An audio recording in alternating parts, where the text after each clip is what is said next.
If you don't already own the previous RPG Maker engine, RPGMaker MV, then yeah, I'd say go ahead and buy RPGMaker MZ. However, when and if you purchase it, I would only pay as much for it as I would have for RPGMaker MV. While MZ is certainly an improvement over MV, I see it as more of a what RPGMaker MV should have been, and don't find it to have enough significant changes to warrant a full price buy in addition to owning RPGMaker MV. Think of it more as DLC to RPGMaker MV that improves quality of life within the engine and said engine's performance. Okay, so we've addressed the basic answer to the question. Now let's dive in a bit deeper into why I think this way. First of all, this video is going to be incredibly opinion-based. I'll present facts, of course, but some things, such as me not liking the new icon art style, is entirely subjective. Additionally, as being in the RPG Maker community for years and having created a YouTube channel centered around playing games made in the engine slowly eroded my love for games made in it and by extension the engine as a whole?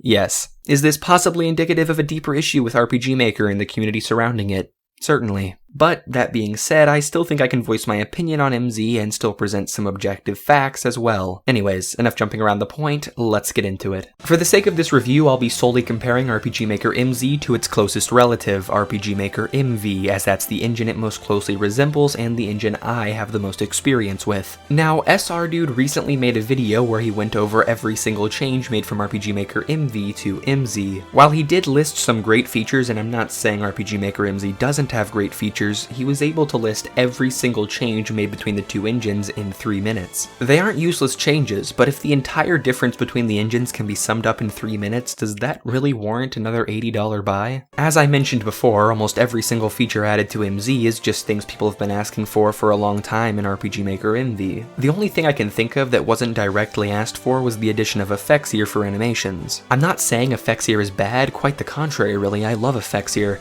But if they're only adding things that are either doable in RPG Maker MV with plugins already or that the community's been suggesting for a long time, again, why does that warrant a whole new engine purchase? It feels kinda like these are things that should have been added in RPG Maker MV from the start. Now hey, if it works, don't break it, right? They got a good thing going with MV, and there wasn't that many things they really needed to add in order to improve it. Now, take that as you will, I'm not trying to start a conspiracy theory or anything here, it's just something to think about. Basically, my opinions boil down to this is what RPG Maker MV should have been 5 years ago. This doesn't really feel like a 2020 RPG Maker, nor does it feel like an entirely new engine at all. It is a definite improvement over RPG Maker MV, that I will agree with 100%, it's better than MV. Is it worth $80 to get a slightly better MV? Not in my opinion. Now, I have been neglecting to talk about stuff on the coding side of things, since I have no clue how to code, but for the sake of being fair to the engine, I'm gonna just assume that this reviewer knows what they're talking about and just go off of what they're saying. MZ apparently rewrote all of the core scripts and updated the rendering engine pixie.js. This in turn makes the engine more stable. Now, despite the fact that I don't understand anything that I just said, I will say that I noticed the engine feels a lot more stable while using it. It just feels sturdier to use, and playtests seem to run a lot smoother. So yeah, to all you out there who understand this code stuff,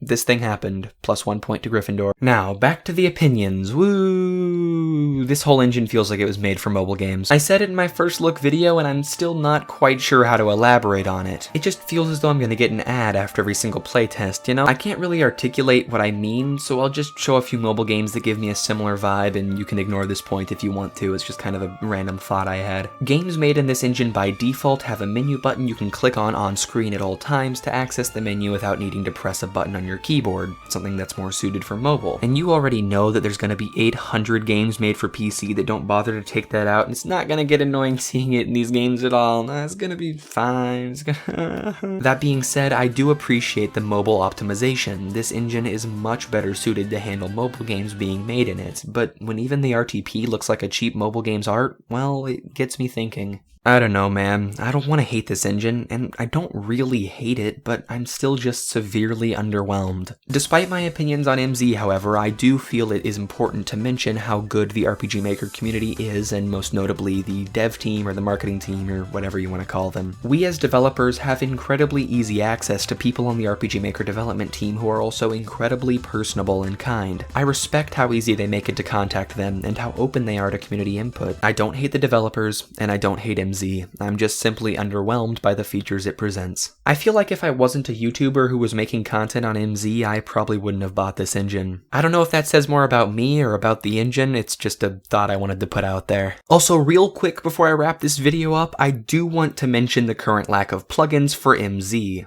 This is the case for almost every single major RPG Maker release, but is still something you should keep in mind before purchasing. At the time of making this video, I'm only aware of about 10 plugins all made by Visual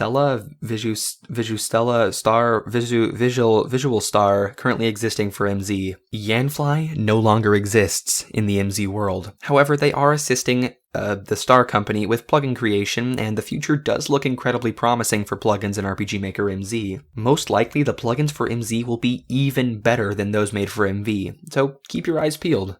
Basically, that's the summary for this whole video, just keep your eyes peeled and don't buy anything yet. In summary, RPG Maker MZ is an improvement over RPG Maker MV. That much is true. It has some incredible quality of life improvements and optimization changes to the engine itself that makes developing games in it a much smoother experience. However, I do not feel as though it is enough to warrant that $80 price tag and to call this the next-gen RPG Maker engine. If I were you, I'd wait for a decent sale before purchasing it, that way your wallet's happier and there's a chance for more plugins to release. I don't think this engine should be skipped over and forgotten, but I also don't think I would pay $80 for this as a casual dev, unless I didn't have MV. This is kind of the VX to VX Ace situation all over again, except MV was out for 5 years beforehand. But hey, it's got a free trial, download it and form your own opinions. Thanks for watching my croutons, and I'll see you in the next one. Goodbye.